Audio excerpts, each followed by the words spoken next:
嗨，我是 VK， 欢迎来到 VK 科技阅读时间。在资讯爆炸的时代，让我们用好奇心探索世界。在这里，我们会聊科技世界的精彩故事、新创团队的奋斗历程、科技代表人物的思维，以及重量级商管著作的心得。每周三中午，我会在 YouTube 以及各大 Podcast 平台更新。每周二，电子报也会同步发布在 First Story 跟方格子，可以在资讯栏当中找到所有相关的连结。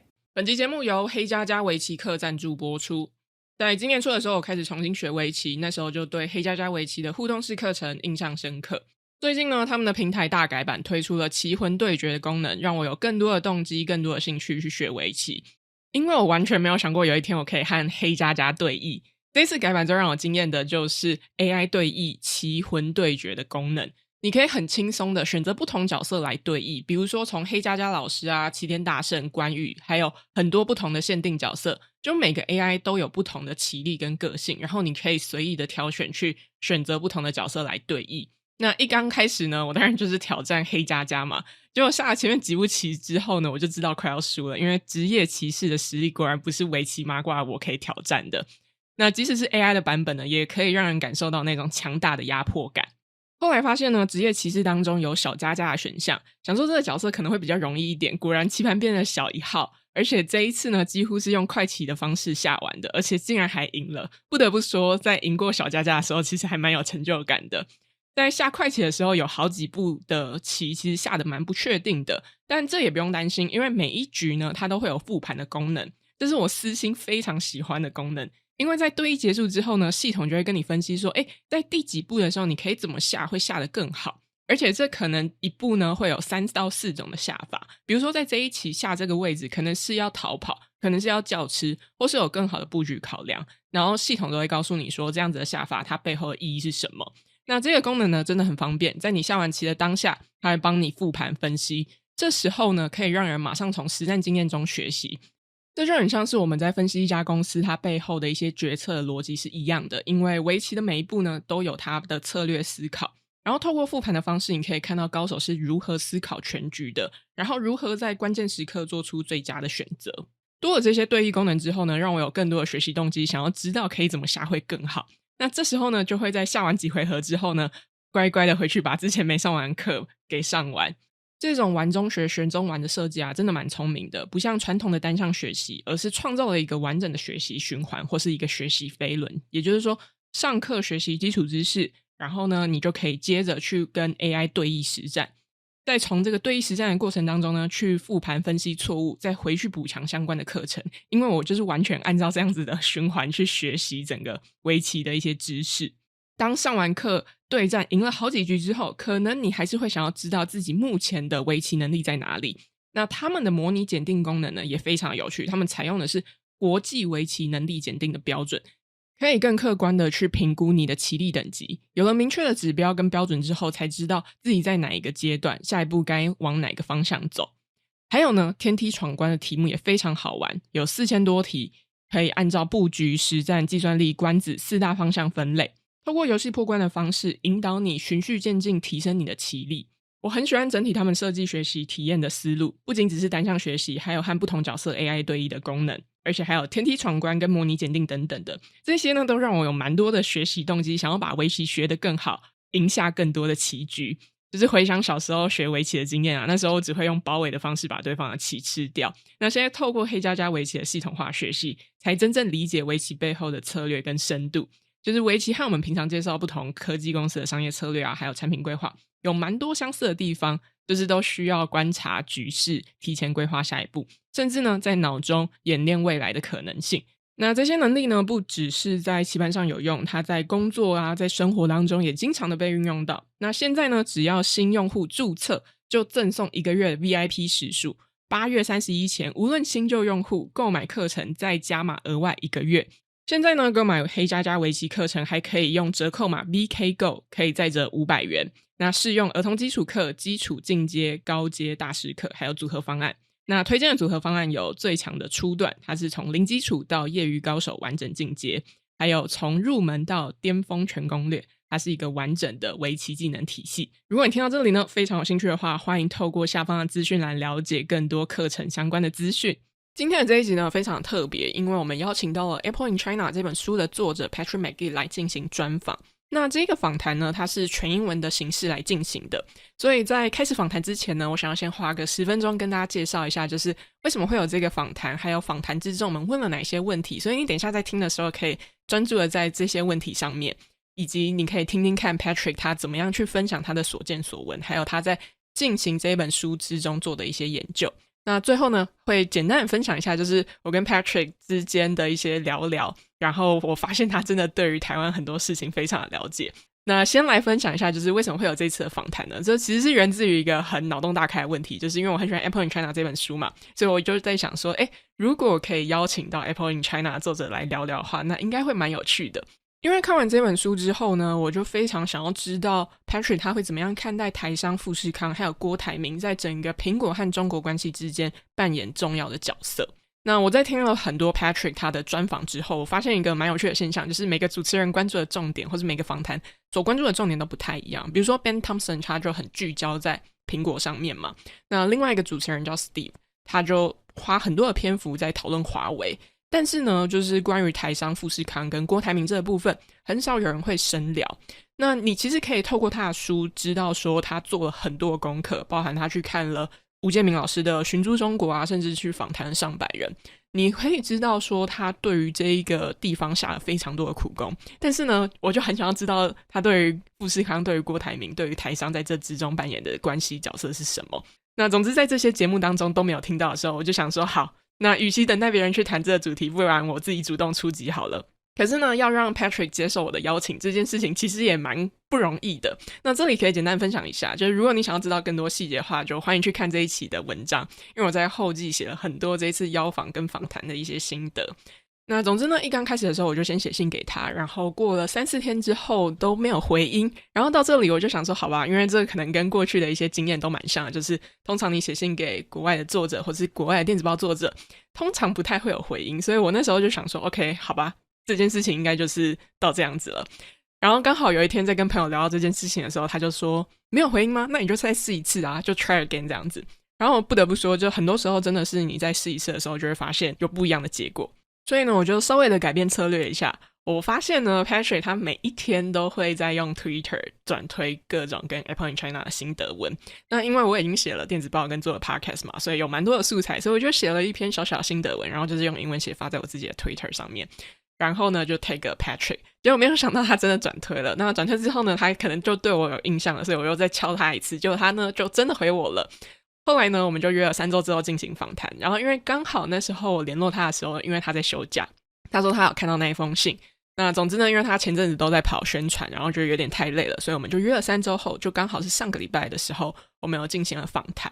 那这一次的访谈重点呢究竟在聊些什么，主要都是围绕在台湾视角一些问题。因为如果你有看过 Apple in China 这本书，或是你有之前听我们上一集在聊 Apple in China 的时候，你就会发现说虽然这个书名叫做 Apple in China， 但它其实很多都在讨论台商，特别是富士康跟郭台铭在这整个故事当中扮演了非常重要而且很关键的桥梁角色。那我在想这也是他会答应来 podcast 的一个很重要的原因啦。那在一刚开始的时候呢，我会先请 Patrick 介绍他的背景，然后他其实就提到说他从加拿大的宗教系学生变成金融时报的记者，然后再到写这一整本书的一些历程。那他的记者经历其实还蛮丰富的，就是过去他被派往香港负责 Fast FT 的专案，然后后来呢他被调到德国研究供应链，还有报道大众汽车的丑闻啊，跟德国的工业等等的。那是到了近几年的时候他才开始负责苹果的报道。在这里蛮有趣的，他就很巧妙的用到贾伯斯的经典名言 Connect the dots， 也就是说你过去的经历都会把它连起来。那总之呢接下来就会再深入的问他说关于一些郭台铭的问题，特别是说郭台铭在1999年的时候决定逆向工程 iMac 的时候，苹果的市占率只有 3-4%， 而且几乎快要破产了。那当时他的逻辑是什么？这一点其实在书中没有非常详细的说明，但我很好奇他是怎么样看待郭台铭跟富士康的。那另外就是说这种培训换利润的商业模式在过去在商业史上有没有类似的先例，还有富士康的英文名字叫 Foxconn， 所以它其实如果可以拆成2个字的话就是 Fox 跟 Con。 那一个是狐狸的意思，就是郭台铭最喜欢的动物，然后 Con 的话就是 Connector 的意思，就是连接器。然后他其实在书中当中就有提到说，这其实是有一个双重意涵的，所以我就在这个访谈当中也有追问这一点。那在接下来呢，就会问他说关于中国政府支持和补贴的问题，包含说为什么中国政府会这么大力支持郭台铭跟富士康，那这种政府支持的模式其他国家是不是可以复制的，特别是说现在苹果要把生产线移到印度，那会面临到什么样子的挑战。在这个专访当中，他提到了很多在书中没有详细描述的地方，特别是印度的部分，因为这算是现在蛮热门的一个话题嘛，就是很多人都会说苹果正在大规模移转到印度，但是 Patrick 他在访谈当中就是提到了一个很重要的观点，或是一个他现在的观察，就是即使最终的组装是在印度完成的，但是整个供应链还是高度依赖中国，所以表面上看起来是印度制造，但实际上核心的制程啊跟供应链还是离不开中国。而且在这之中他有提到很多目前中国政府正在阻拦苹果前往印度的一些计划，就是还有一些手段就是了。那访谈的最后呢，我问了他一些比较轻松的话题，包含说他在写 Apple in China 这本书最大的挑战是什么，还有呢，就是如果有人想要写这本书的续集的话，应该要观察哪一些重点。还有呢，看完 Apple in China 之后，实在是对于他的写作啊跟讲故事的功力非常的佩服，所以我也就问他说，那他会不会有下一本书，那下一本书会写什么样子的主题等等的。这也可以跟大家分享一些在访谈前后跟 Patrick 的一些小聊。他就分享说 Apple in China 这本书正在被翻译成繁体中文版，可能最快今年底或是明年的时候会出版，他不太确定这个确切的时程是什么。然后他非常期待可以来到台湾，他甚至说如果我去台湾的话我会让你知道，突然就觉得哇，有一种很暖心的感觉。然后我实在是非常好奇，就是他之前跟 Ben Thompson 的一些访谈，然后我就跟他聊到这一题。他就说他之前在接受 Ben Thompson 的访谈的时候，是 Ben Thompson 主动联络他的，而且在接受访谈之前他完全不知道 Ben Thompson 对于这本书的评价，所以让他有点紧张。然后他就说好险那个 Ben Thompson 对于这本书的评价很好。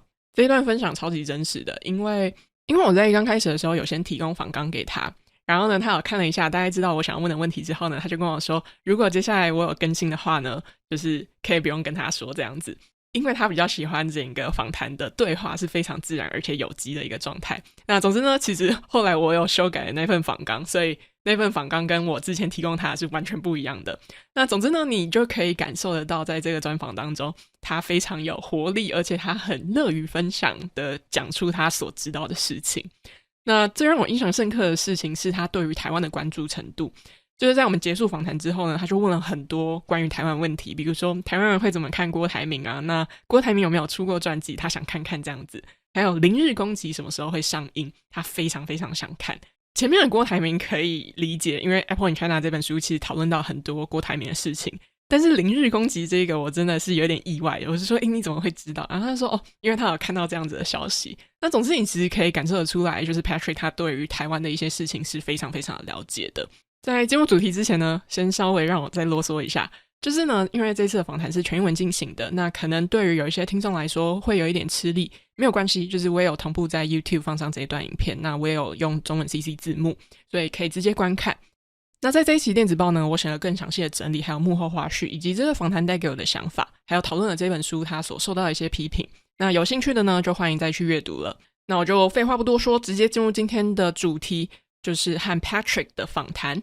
Hi Patrick, thank you so much for joining us today. Your new book, Apple in China, is the best book I have read this year. I have read several books about Apple before, mostly focused on Steve Jobs, Johnny Ive, Tony Fadell, and those iconic figures. And I think make your book so unique is how you use storytelling to explore the complex relationship between Apple and China. Yeah. You're really a masterful storyteller, the way you weave together all those things, different narrative about Apple's people and operations, simultaneously moving between Taiwan, China, and the US. Throughout reading it, I keep learning new things, and it is genuinely a page turner. But what's Thank you. really struck me with is that this feeling is like the untold story of Taiwan's massive role in global tech. So let's dive into the angle today. I want to start by understanding your journey as a reporter and writer. So can you briefly introduce yourself, your background? So I'm Canadian, and I went to school in Toronto to study religion. And my joke about that is when you study religion, I mean, you don't graduate with any job offers. There's nothing for you to do. It's just an interesting degree, and you've got interesting stories for cocktail parties, but there's no job prospects. So, I could learn, or sorry, I knew how to read, write, maybe think, maybe, I don't know, delve into topics. So in a weird way, I guess I was a decent background for journalism, but I didn't do any internships or any of the things that Americans tend to prioritize. I hadn't studied anything practical like statistics. So I sort of fell into journalism. This is around 2007 in Canada. And I ended up becoming like a macroeconomics reporter, which I didn't love and probably would have been dull, except, of course, within a few months of joining, the credit crisis began, and a year later, Lehman Brothers collapsed. And it turned out that my sort of learning curve was just kind of a year ahead of so many people that just had to catch up to speed with Wall Street and investment banking. And so I ended up just taking on a job I probably wouldn't have cared for, but at a time of global financial crisis. And long story short, that sort of led me to being a bond reporter at the Wall Street Journal. And I had this reputation for coming in every day and grabbing the pink paper, the Financial Times. And I think somehow that trickled out to the Financial Times. And so when they needed to hire somebody for a new job, something that they called Fast FT, I don't know if you'd be familiar with it. It was maybe around for 6 or 7 years, but the idea was sort of that I think we were trying to speed up the pace of what you would see on ft.com. So often you'd go there in the morning and you find great stories that you hadn't seen, if you were there the day before, but then maybe by noon, it was kind of the same homepage. And so Fast FT was sort of an attempt to bring some of the FT writing, but in a really quick way to cover markets sort of as they happened. So I did that out of Hong Kong for 3 years, which is really it wasn't my first time to Asia. It was my first time my career had taken me to Asia. And I got to cover everything. I mean, a lot of central bank stories, currency stories, everything to do with stocks and corporate earnings. But it wasn't just Hong Kong. It was China, Japan, all the way down to Australia, most of Southeast Asia. So just like it was like getting an undergrad degree in East Asian studies or something, just by being there as a reporter for 3 years. And it coincided with Xi Jinping's first term. And so, the umbrella revolution in Hong Kong, where, people 10, 15 years younger than me were sort of, I was looking up to them. They were fighting for, democracy or independence or a range of things in Hong Kong. And so it was a really inspiring time to be there, but a tragic time as well, because it didn't seem like their hopes were going to be fulfilled. And indeed they were not. I moved to Germany to cover the Volkswagen scandal and also just German industry, which really means the car industry. And that was pretty fascinating because that was, the Germans have the most to lose in the changing world of automotive, where all the things that are sort of imposing themselves into the car world aren't German. In other words, ride hailing, electrification, connectivity, and self-driving. Those are basically not even American technologies. Those are basically California technologies, right? The companies involved are Google, Uber, Apple made an attempt, and so forth. And then I moved over to cover Apple. And so Steve Jobs often talks about, you never understand your life as it goes, but you can connect the dots looking backwards. And so for me, the origin of the book wasn't just covering Apple. It was living in Hong Kong, studying supply chains in Germany, and then covering Apple, right? It was the culmination of those three things that led to, I guess, having a sort of unique take on Apple history, and the company's future. Yeah. And I hear from someone who used to work at Human AI, and he mentioned that you have been doing this deep dive interview for years, like really get into the weeds of how contract manufacturing actually work. And the book is clearly a long journey for you. Was there like a light bulb moment during your research where you thought, it is the right time, right story, I need help? Yeah, it's funny. I wouldn't say that the book came out of like successfully covering Apple for 4 years. It more emerged from failing to cover Apple for 3 of those 4 years, and then a final year of really getting into how Apple manufactures its products and realizing that that's obviously a big part of the company. I mean, they're a hardware company at heart, but we don't treat them as such. We just treat them as a company that has these products, and we ignore, the English phrase is like how the sausage gets made, right? And insofar as that story had been told at all, it was always a story of, how do I put this? Like, China would enter the picture in a story to explain a problem. right? There would be allegations of Uyghur labor. There were famously some suicides at Foxconn 2010, 2011. There was always a problem that people pointed to say there's some wrong part of the narrative. But that's really interesting, right? Because China is such a reason for Apple's success, not its failures. I mean, China is the secret sauce of how the company pulls off its operations. And it's sort of obvious once you begin to think about it that operations are like the bread and butter of Apple. Because when Steve Jobs passes away, there's no contest over who's going to be CEO. It's the head of operations, right? It's the chief operating officer. It's Tim Cook. And he's not that exciting as a figure. I don't mean that as a criticism. I just mean as a journalist, Tim Cook has never tweeted anything interesting in his life. As a boss, he's competence incarnate. I mean, he's done a magnificent job building the most sophisticated supply chain on the planet. You can't take that away from him. Although, I mean, I criticize it in various respects. We'll get to that. But my favorite saying about journalism is we cover all of the plane crashes and none of the landings. And I don't think there's really been a deep dive into Apple's history this century. The exception would be something like a biography, like the biography of Steve Jobs by Walter Isaacson. But that's not a history of Apple. That's a biography of someone that built Apple. But the only explanation I have as to why that's the case is that it's one big plane landing, right? In other words, journalists are not attracted to a story of someone leads a company to greatness. You need some tension. You need something else. And the realization that Apple had consolidated its operations all into one country and then was sort of forced to acquiesce as it doubled down, as that country became more authoritarian and belligerent, where you have a sort of Putin-esque figure taking on an unprecedented third term, that was where the tension lived. And that became really interesting. And I didn't think it was being given due attention. And so, sorry to give such a long-winded answer. The last thing I'll say is that I wrote 2 articles, sort of back-to-back, what are called big reads in the FT. So an article that takes up an entire page. It's called the big read. And we had 2 back-to-back. And I was really excited about those articles. But by the time they were actually published, I knew that I was just scratching the surface of a much, much wider story. And so I was actually, by the time they were published, maybe a little disappointed, maybe a little ho-hum about how they would be received, because I had a feeling that I was just telling what I could, but that there was so much more to tell. And so I wondered if the reaction was just going to be like, this doesn't say anything new at all. And instead, the reaction was kind of wild, and people thought it was great. And people with Apple experience reached out to say, like, this is the first article that's really cracked the code on like why the China relationship is so significant. And that just got me so optimistic that if something that I was in a sense disappointed by could have that reaction, then if I take 12 months off and just do nothing but talk to people that lived this story, there's a big book to be written there.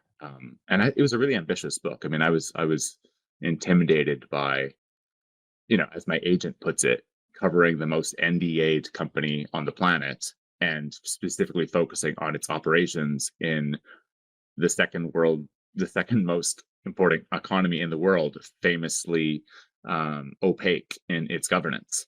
And how are you supposed to tell the tale of that relationship? But somehow it worked out really well, and so I'm thrilled by the result. I'll try to give my next answer not to be a 5-minute answer. My apologies. It's okay.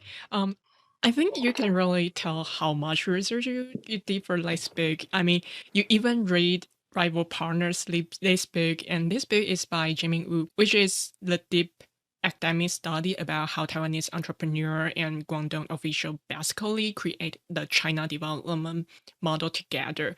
That book is incredibly detailed, but not exactly light reading. And when you were digging into this research, were you surprised to find out that Taiwan, especially Foxconn or Honghai, Terry Guo was actually the secret sauce behind the whole story? And do you think Apple's China success would have been impossible without these Taiwanese companies? Fascinating question. I mean, the role of the Taiwanese entrepreneurs, am I getting it right by saying the Taichung, in mainland China is phenomenal. Now, I wouldn't say, look, it's not a well-known story, but there are at least 3 books published since 2017 in English. So the Rival Partners is one. And by the way, you've got a much more interesting cover than the copy that I have. I can maybe go find it for you. It's not as sexy as the one that you posted. There's making money, which is generally about entrepreneurs. It's more about the apparel industry. I can't think of the third, but even as I introduced in the prologue, Xi Jinping has thanked Taiwanese entrepreneurs for really building the industrial capacity of China, which is ironic and really interesting. And my God, is there a lot more to explore there? And as your viewers in Taiwan will know, there's a lot of interesting questions about why it is that Taiwanese entrepreneurs would build up, in a sense, not in a sense, quite directly, the winners of the Civil War from 75 years ago, right? That's a that's a tension-filled relationship. Anyway, so that's in the book, but probably not in the sort of detail and depth that a Taiwanese reader might want. But I became fascinated by that. I was absolutely surprised by the role that the Taiwanese played. I knew some of that. I think everyone covering Apple knows that Pegatron, Wistron, Quanta, and Foxconn are Taiwanese, but maybe they haven't thought necessarily about what that means. What are the implications of that? I'll tell you one fascinating thing that blew my mind, which is that in the first 4 years of the Apple-Foxconn relationship, it does go back to the late 80s, early 90s, but I mean the first 4 years of true partnership in 2000 to 2003, Foxconn made more money, both in terms of profits and in terms of profit margins. And the more closely that Foxconn works with Apple, the higher Apple profit margins go, and the lower Foxconn's margins go. I mean, the closer, it's almost an ironclad rule. The closer you work with Apple, the lower your margins are going to be, or the greater they will collapse.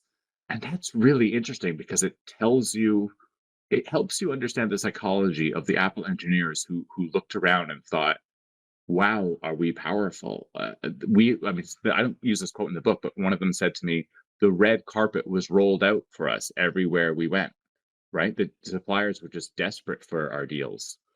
And the thing that I find so interesting is I don't think they questioned why that was the case. And of course, it's because Terry Guo was brilliant at this, and the Chinese later are brilliant at this, is that they recognize that the technology transfer of working with Apple is extraordinary. And so they will work sometimes without pay. They will make investments without Apple even asking them to, because they're getting something better than money. They're getting intangible, tacit know-how, experiential know-how, tuition-free on-the-ground training.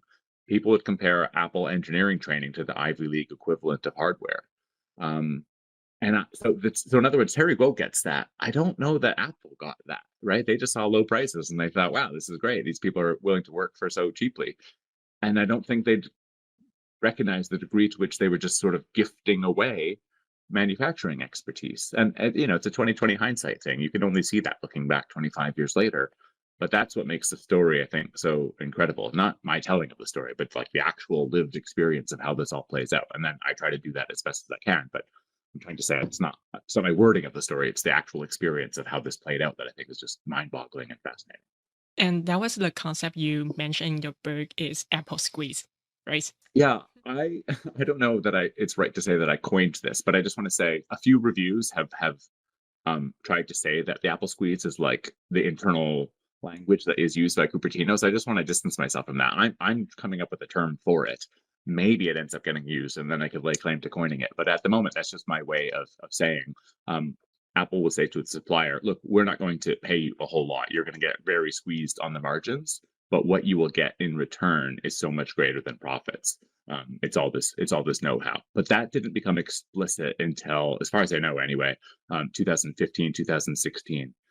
But Terry Guo understood that as early as 1999, because you have to understand that when Terry Guo makes a big bet on assembling the candy-colored iMacs, he is taking away the business of LG. That's his big bet. So sorry, just to back up a little bit, the Bondi Blue iMac, if readers or listeners can remember, totally redefined the aesthetics of what a computer could look like. This is Johnny Ive's first massive creation with Steve Jobs. And it's assembled by LG in Korea. And at the time, Apple basically did its own assembly, and they would operate on 3 different continents. And so when LG was really successful, they were asked to replicate that strategy. So they operate in Mexico and I tell those stories, and it's really quite interesting. But when Foxconn comes on board to compete with LG, they are asked to do the same thing. So they ended up being, of course, in China, where they already had significant operations, but also in Czech Republic. I don't think anybody really knows about, but Foxconn built products for Apple for about 10, maybe 11 years, till 2010 for Apple in the Czech Republic, and then also in Fullerton, California, which isn't significant in terms of how many products would say, assembled in California, but it's really significant in terms of the proximity to Cupertino. That's where a lot of the lessons were learning. A lot of the training was going on. Where am I going with this? So when Terry Gou makes this bet, Apple is still considered like a has-been, a near bankrupt company. Okay, they've got this one-hit product, but versus the volumes of the PC world, we're still talking it's maybe 4% of the market, right? 5% of the market. It's not intuitive that one should go work with Apple. And the other Taiwanese entrepreneurs shunned Apple. They basically saw it as a demanding, arrogant company that asked you to do all these things, and you didn't get paid much in response. There were no big bonuses if you were working the Apple line at the Taiwanese contract manufacturers. So Terry Gou really understood something different about Apple. And, I would love for there to be a deeper dive into the history and psychology of Terry Gou. There's never been a major biography of him, but I think he's a fascinating person who, of course, ends up running for president of Taiwan. So I would love to know way more about him, right? I don't use this line in the book, but I consider him the Henry Ford of Asia. Yeah, you just talk about the question I will ask is, when Terry Gou decided to reverse engineering the iMac in 1999, Apple only had 3 or 4% market share and was nearly bankrupt. What do you think about was the logic behind Terry Gou's decision? Just try to reverse anything to prove them can do it. And do you think it was more based on the faith in Apple's technical capability or confidence in Steve Jobs personally? Yeah, I think there was this sense that if you could fulfill Apple's demands, you could fill anybody's demands, because nobody was as demanding as Apple. And this gets into some wonky engineering to understand it, but for the layperson, I would just say, just remember how creative and different the aesthetics of the candy-colored iMac were versus every computer that had come out in the prior 15 years, and frankly, the following 15 years. I mean, it really was just a crazily different product. And so it required all sorts of plastic injection molding that had just never been done before. But in addition to that, it's like the engineering tolerances. Apple would define things like within microns of what the standard would be, and engineers would talk to me with these interesting ways. They would say Apple would do things in a way that engineering school would say you never do. In other words, when you're designing a product and two parts have to piece together, you would always have certain number of millimeters or maybe it's microns depending on the product. You'd give it a certain amount of latitude so that when mistakes were inevitably made in the manufacturing process, things would fit together. And that's just standard procedure. But Apple wouldn't do that because Apple wants perfection, and that's what they go after. So again, someone like Quanta would just be like, why would we want to work with you? This is terrible. No one likes being sort of bullied the way that a Hollywood version of Steve Jobs sort of bullies people. But Terry just sort of understood that what we are learning from Apple is just unparalleled, and we need to take as many orders as we can. So I quote someone from Apple saying, I think Terry saw a vision of Apple earlier than people at Apple did, which is kind of an astonishing statement. Yeah, and that was the question I'm really curious about. The question behind this book is how Terry Gou in that moment seeing the older things, got that vision on Apple, and Apple turning down today it's hard to imagine in that moment. So does this training for profit model have any precedent in business history? Would you say reflect that dual meaning of Foxconn? Is there more than the name just Foxes and connectors?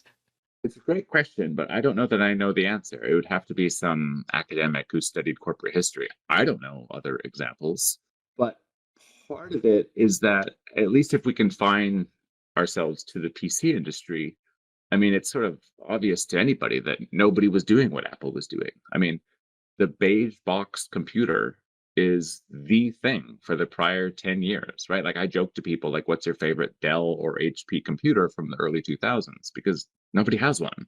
But we could spend half an hour talking about our favorite Apple computers from the early 2000s. I mean, several chapters in the first book are really just going through all the things that they were doing. So, in that sense, it's absolutely unprecedented because nobody has that like Steve Jobs DNA in the company that just demands perfection, even when it comes to like the layout of the circuit board that's inside the computer that the customer is never going to see. I mean, Apple would care about things like the coloring of the wires inside the computer. And it didn't matter that no one was going to see them. Like that still mattered to Apple. And so much of what the book is about is Apple sort of transplanting not just the engineering skills to Asia and then later into China in particular, but the culture, right? The culture of caring, of it mattering that even though this is the back of the computer, we're not going to allow like the two pieces of metal to come together and for there to be a knit line. I don't talk about this in the book, but this is a specific example where there was this knit line on the back of the Sunflower iMac when they did the plastic injection molding, I think it was. And what customer would ever complain about this? But it was totally unacceptable, and they had to do prototype after prototype before they came up with a new method that could put the enclosure together without that line. Other companies just don't care about that kind of stuff. But by teaching it, by inculcating it to what ends up being tens of millions of people, maybe I'm overstating that. I mean, it is tens of millions of people, but the specific lessons, I'm sure that's more to tens of thousands, maybe hundreds of thousands. But there's just like a cultural transformation that takes place in hundreds of factories across China as a result of Apple's absolute insistence that this is how a project is going to be done. And speaking of the relationship, you big mentioned that the China government literally subsidies the shit out of Terry Gou. I love that quote. And they are providing land, buildings, infrastructure, the workers. What made China government so willing to roll out the red carpet specifically for Terry Gou? And was the kind of government support a complete game changer for Taiwanese manufacturer? Could company from other country have worked in and gotten the same deal, or was there something unique Taiwanese about this whole setup? Okay, so I don't want to lose the listener here because I think the answer is a little bit wonky, but this relates to the difference between an OEM and an ODM. So in the late 1990s, all the Taiwanese contract manufacturers wanted to be ODMs, original design manufacturers. So design is the key. They would hire more expensive engineers to actually come up with the look and feel and substance of the computer, the kind of thing that Johnny Ive would do, right? And then they would actually just build like these catalogs where someone from IBM or HP could just like select from page 27 and say, yep, that's what we want. And then the Taiwanese would create it and sort of badge it with IBM or HP or whatever. So the computers weren't really like designed or really built by these Western brands, but maybe they had, delivered some specs and things like that. But in terms of the look and feel, the Taiwanese ODMs were doing this. Now, the reason they were doing that is because if you're a Western company, it's brilliant to have somebody take care of the manufacturing. I mean, that just means you don't have to have factories, you don't have to have workers, you don't have to consider so much allocation and resources. Someone just takes care of that. So by being an ODM, you're offering even more to these Western PC brands, right? They don't have to have an R&D department. They don't have to have a design department. And so it makes things more and more lucrative for those companies. So being an OEM, original equipment manufacturer, doesn't have those more expensive workers. And so it was sort of shunned, that model. That was sort of considered like the older model, but that's all Foxconn wanted to do. And this ends up being perfect to be a partner to Apple because, of course, Apple's never going to outsource the research and development or the design of their computers. That's fundamental to who the company is, and they're unique in that respect. And so Foxconn ends up being this partner that's perfect because they will move heaven and earth to respond to Apple's demands. And crucially, they will never use those skills to then build their own computer and label it Foxconn, right? But that is what the other Taiwanese manufacturers were doing, right? The origins of companies like ASUS and Acer. Well, Acer, yeah, thank you. Those companies. I will talk to people at Apple now who will say the reason Asus and Acer are so good in laptops is that we trained them for 5 years in the late 90s into the early 2000s, right? There could be arrogance behind that. Like, I don't attribute that to me, but that is what they say. That's the effect, the impact of Apple's training, which is, hilarious. But the point, of course, is that if you're Compaq and you're choosing out of a catalog, and then the supplier then brands their own product to compete with you, that's not a great situation to be in, especially as you are losing your skills, they are gaining the skills. And then what happens when there's a supply shortage? Well, they probably are going to supply themselves rather than you. So by taking the less lucrative route of being an OEM, what Terry Guo has to do to sort of make up for it, because it's not high margin, is to vertically integrate. So people tend to think of Foxconn as a final assembler. In other words, once all the pieces are put together, once all the pieces are made, Foxconn sort of puts it all together and puts it in a box. But they do a lot more than that. They do all kinds of plastic injection molding and metal stamping and a host, a number of things. And so they sort of become like the central point of an industrial cluster, where you got the final assembly in the middle, and then surrounding the factory are all these other things that Foxconn is doing, and their work attracts all these other suppliers, and so you end up with just like a massive supply base. I mean, there's actually some videos on YouTube where you can look at Zhengzhou, which is known as iPhone City. I mean, not the whole city, but the portion of Zhengzhou called iPhone City, which is where Foxconn does about half of all iPhone production today. And, Apple goes there, I want to say in 2000, the deal signed in 2010. I think they go there around 2014. And I mean, the city is transformed by Apple's presence there, because you end up having dozens, perhaps hundreds of suppliers doing every facet of the iPhone, but also, multiple suppliers are vying for the Apple orders and such. And so, Zhengzhou alone for Foxconn has 400,000 workers there at peak season. So with all the other people, I think you're upwards of 1 million workers. So you can, the city I grew up in, which is one of Canada's bigger cities, has 1 million people in it, right? I mean, so that's how instrumental in sort of like nation building Apple's operations are, that like an entire 1 million person industrial cluster gets built just out of Terry Guo saying, hey, I want to build more iPhones, and I'm going to do it inland rather than in Shenzhen. So anyway, so I'm getting way ahead of the narrative here. The reason I was going on about the OEM thing is that when Foxconn decides to vertically integrate, what that means is that they need more real estate, right? They need more space to build these industrial clusters, right? So they're not just doing the final assembly, they're doing all these other things, which means they need more people, they need more factories. And how do you build factories in China? How do you get people from the hinterlands in China? You have to work with the local officials. So Foxconn, and Terry Guo in particular, end up being brilliant in drawing in foreign direct investment and then working with the local cadres to basically incentivize them to give them free machinery, free land, access to migrant labor, and so forth, because the Chinese communist system is actually quite dynamic in a way that, frankly, a Western system isn't. So if you're, I'll just fast forward to today. Are you familiar with the book Abundance by Derek Thompson and Ezra Klein? It's a book about how like we are our own worst enemies insofar as like we need to build more stuff. We need to build factories. We need to build affordable housing and so forth. And the cause of like, let's say I'm in California, the cause of like us not being able to do that is not Republicans. It's our own laws and regulations, environmental standards and processes that take forever. And so anyway, the point of of why I'm bringing this up is that they point out this brilliant example. I mean, it's really depressing, but like if you want to build a big real estate project here, if you have local bureaucrats join in other words, if you have public funding come in, what they point out is that that comes with more requirements. It actually slows down the process.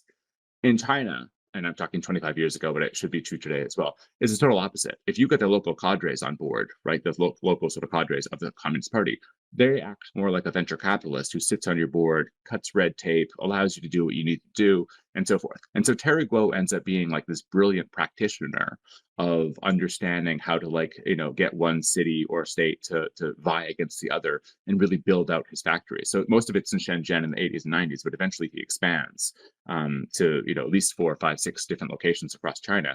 And the reason why is that he's really incentivizing the local cadres and sort of working within the dynamic capitalist system that the Chinese built. So that ends up being absolutely critical to Apple. I mean, I can't tell you how many times this story would happen so often that when I had so many instances of it in my book, my editor was like, "I think we get the point. Like, we don't need another example." And I think we cut some examples. But what kept happening is, let's say Apple would realize like, oh, demand for this product is going to be even greater than we thought, so we're going to need another production line. And so they would go tell Foxconn that, only to find out that Foxconn had already determined that that was going to be the case. And then like they'd walk around the corner and like, here's the production line, we've already created it for you. And this would blow the minds of Apple. And of course, Foxconn's doing that for like the selfish reason that like, if we get to max capacity and Apple makes that decision, maybe they're going to go with Pegatron if we haven't already built it for them. So there was a brilliance on the part of Terry Guo to always get ahead of the client, right? To anticipate their needs rather than just respond to what they say. And so he's a bit of a gambler in that sense. And the most sort of significant time he does this is that in 2010, he meets with Tim Cook. And this is the iPad has just come out. The iPhone 4, which goes bonkers in China, is about to come out. And they have a discussion about what the unit volumes are going to be. And Terry Guo thinks Tim Cook's numbers are just like way too conservative. And he says, "You're sandbagging me. Like the numbers are going to be multiples of what you're saying." And so he says to Tim Cook basically on the spot, and there's like a handshake agreement here, "I think the volumes are going to be way higher. So what I'm going to do is I'm going to work with Chinese public officials in 2 different cities. And this ends up being Chengdu and Zhengzhou. And I'm going to build entire factories for you there, factory towns for you there. And if I'm right, I get all the orders for that expansion." And that's exactly what happens. And those 2 places are now known as iPad City and iPhone City. So just like absolutely tremendous bet on the part of Terry Guo.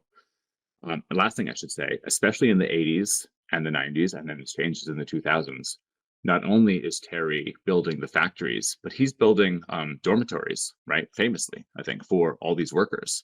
And so imagine if you're the local cadre who's judged by the growth of your city, you've got somebody that's bringing in foreign direct investment, factories, dormitories, entertainment venues, grocery stores. I mean, he's just building an entire little economy, quite big economy in a country that's famous for its growth during this time. But Shenzhen is the city of all cities in terms of its growth, right? We go from 70,000 people in 1980 to 7 million people in 2007. So 100-fold growth. And the journalist James Fallows says that, you know, reason number 1 in terms of people is Deng Xiaoping. Reason number 2 is Terry Guo.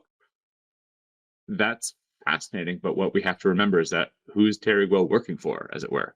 Apple is their largest client from 2000 to today. Yeah, and specifically the China model of massive government subsidies while simultaneously training up domestic industry. Is that flexible in India or Vietnam? What obstacle do you think that would face to replicate that approach, especially Guangdong mode? So many facets. Just to give a shorter answer than I've been giving you, I think there's 2 things. So we're fast forwarding the narrative a little bit, so I hope that's okay. The Chinese rightfully see the iPhone as an indigenous product. It was born there, right? From before it became a product in 2005, 2006. Chinese suppliers have been there from the get-go. Basically, all the phones really ever made from Apple have been made in China, with tens of millions of workers, hundreds of factories. Even if the factories aren't Chinese, they're typically located in China.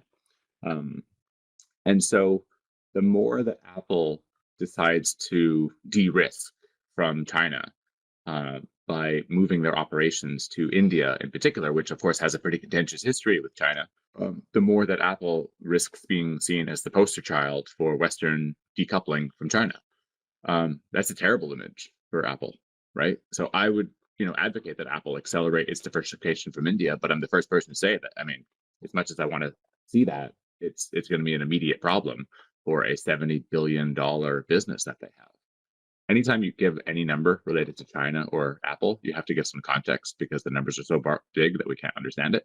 So the one that I like to give for here is this: there's only 12 companies in the world that have more than $10 billion business in China, and Apple has nearly 70 billion. So it is far and away the largest. So to do something in the supply chain that might upset a $70 billion business is like a big no-no.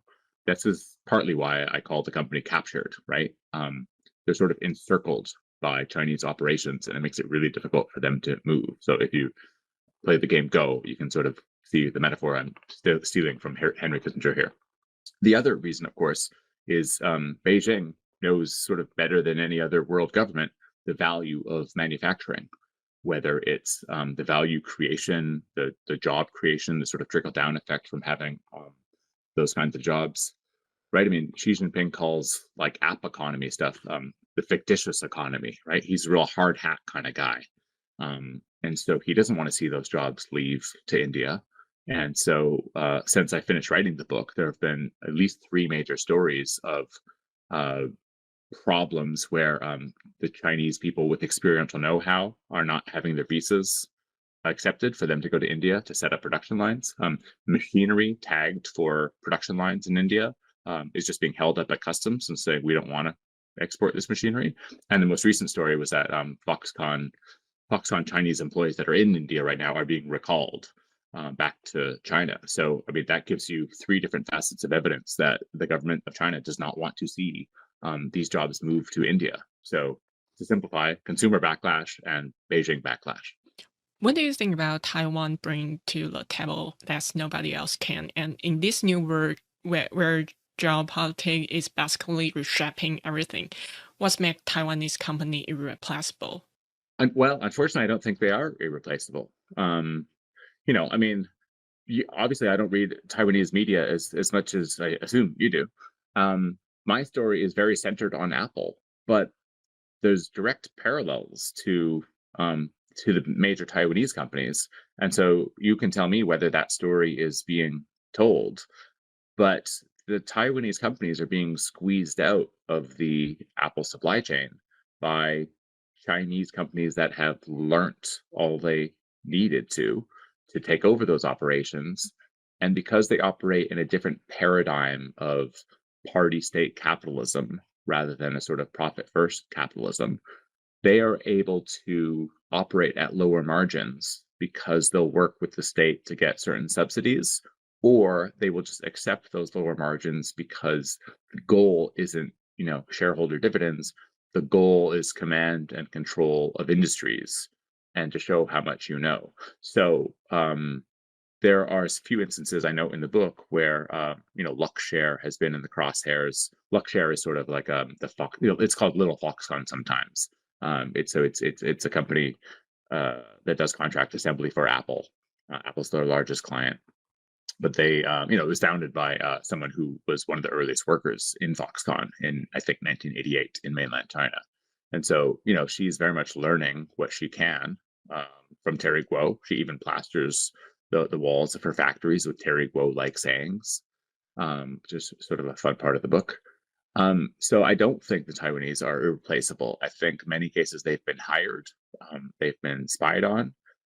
There have been lawsuits where these Chinese companies are actually setting up shell companies in Taiwan just to be able to steal talent, right? Poach talent from the Taiwanese people who know it. I mean, all of these skill sets are in the heads of entrepreneurs and people with skill sets.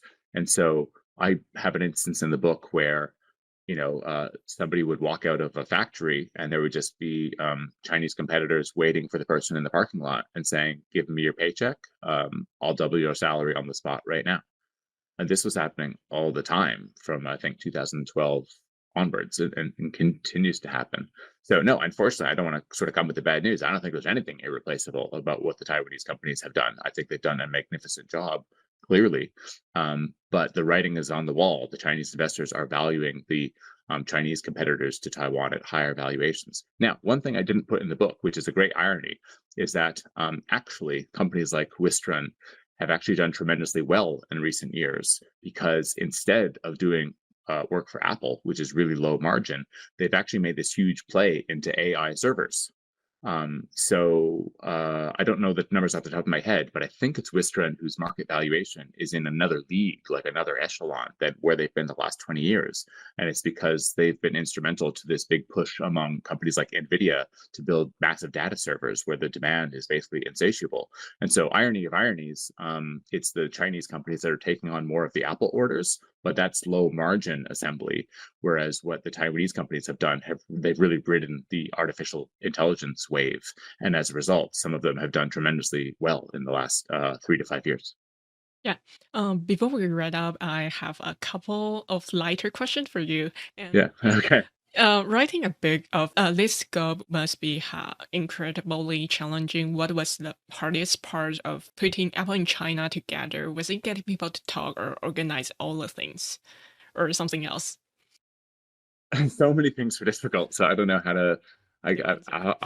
I'll have to give 2 or 3 answers, and then you can rank how difficult they sound. When I set out to take a year off and write the book, I thought the most difficult thing would be to get inside Apple, right? Even if it's people who have left, it's a very hard company to crack. It's a hard company to get people to tell you their stories. And so I thought I would spend 2 or 3 months really just trying to talk to people. And when that inevitably failed, I was going to then try to tell the story instead through Foxconn, Pegatron, Wistron, all these suppliers. I thought that would be easier. Plan A never failed. I just ended up speaking to way more people than was, frankly speaking, necessary. And I ended up just with so many damn notes that the biggest problem wasn't speaking to people. I thought that would be the biggest problem. The biggest problem was, how the hell do I structure this and put it all together into one coherent book? That was really difficult. So what's nice about the book, I think, as a reader, is that it's short chapters, right? Each chapter takes between maybe 15 and 30 minutes to read. And each chapter, not as a rule, I'm not that strict about it, but it's broken into like 3 parts. So as a reader, there's a sense of accomplishment all the time, right? Because you're always getting to some new subheading, or you're finishing a chapter. And I don't know how other writers work, but for me, that was just because it was such a daunting task that essentially I just made things chronological, but I would divide them into categories and put my notes and structure them that way. And so then I would just write each section as like one little accomplishment after another, and then move on. So that was maybe accidental on my part, but I think what it resulted in was like, there's a certain like density of information. Like each new little section is quite different from the last, and how it builds and moves on to something else and gives you a different perspective. But the pacing of the book moves really quickly. So usually a book is either dense, like Rival Partners, which we talked about, but Rival Partners has no pacing, right? It doesn't urge you to read the next chapter. It's a great academic resource, but nobody would call it thrilling. I mean, I love the book, but I wouldn't call it thrilling. And I think the other kind of book you have is where the pacing is good, but it's sort of because it's a light beach read. And so if I'm able to say what I think works about my book, I think it's the combination. It's somehow dense and easy to read and has a suspenseful pace to it. So somehow coming up with that was probably the most difficult thing, coordinating all the information. Yeah, definitely. I read the Apple in China list book, and I feel thrilling for next trip every single time. And when I read it, I just take a couple weeks to read it. And Rival Partners, and only just like 5 or 4 years ago, I read it, and I just look about chapter 1 or 2. It's really hard to read. And actually, when I saw the book, you mentioned it, I'm just really surprised. You do lots of hard work on that. And are you already thinking about your next book, like Tesla in China? Because honestly, after reading this one, I already excited about what you're taking next. Thank you. I'm flattered by that. So I use the title Tesla in China as an example of like how sort of like bankrupt my ideas would be if that's what I went with. In other words, like, it is sort of an obvious book to write, and if someone writes that book, I would read it myself. But it would be really boring for me to write that, because yes, the Tesla stuff would be new, but presumably I'd have to explain the same dynamics, right? All the China stuff would just be old, right? So I wouldn't do that. And I would say it'd be fun to write an article about it, but as you've read the book, you know that there's a good section about Tesla in the book. And so unless I had some breathtakingly new thing to say, I wouldn't do that. So I actually do have an idea for a book. I'm in like the tentative stages of pitching it. But it's so tentative that I don't want to tell anyone about it. So it's not about Apple. It's not really about China. China's maybe a catalyst or something, but it's not. Yeah, it's not really about Apple. It's not really about China, and it shouldn't be. My hero model, I don't know, is, when Michael Lewis, I think in 1989, wrote Liar's Poker, which is more or less a memoir about being a Bond salesman at Salomon Brothers. I think his next book was Moneyball. I could be wrong about that, but the point is that's a baseball book. He also wrote a book about Silicon Valley. He also wrote a book about, high frequency trading. I mean, that's sort of the dream, right? Not to sort of double down on Dell in China or Tesla in China, but to do something totally different. So that's the goal right now. Yeah, I'm looking forward to it. And Thank you. looking ahead, if someone wants to write the sequel to your book in like 5 or 10 years, what should be watching for now? Well, it's funny. So much has happened even since I finished the manuscript, right? Because I submitted the manuscript last September, but then I had several months where I could make certain additions and changes. And so it does include that President Trump had been elected and even maybe the first week or two in office. But of course, the whole tariff war with like the entire world, that hadn't happened. That sort of began in April. So that would be something major. I suppose, whether they can actually pull off the diversification to India. If you just read average media about this, or just mainstream media, whether it's the Wall Street Journal or whatever, I mean, the sentiment seems to be that Apple's making this massive move to India. And people will say things like, oh, every iPhone sold in America next year is going to be built in India.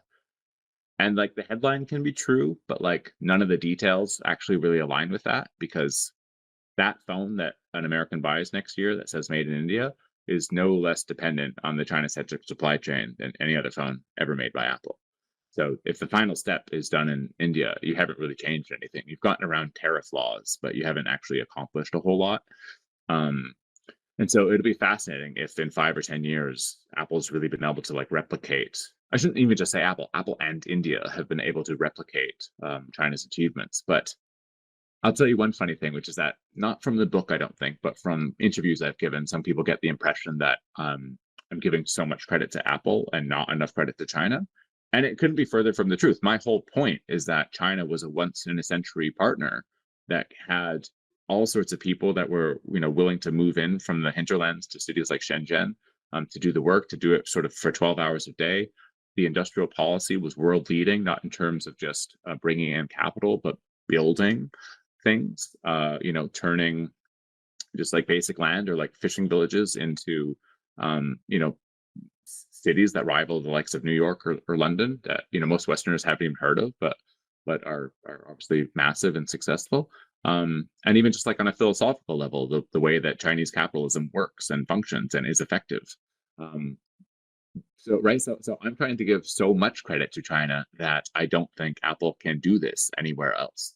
So it's ironic to be told that I'm not giving China credit, but that's my whole point. Yeah. Thank you for incredible book and for helping us to see just how Taiwan has been one of the most important business relationship of our time. So thank you, Patrick. Thanks, Vicky.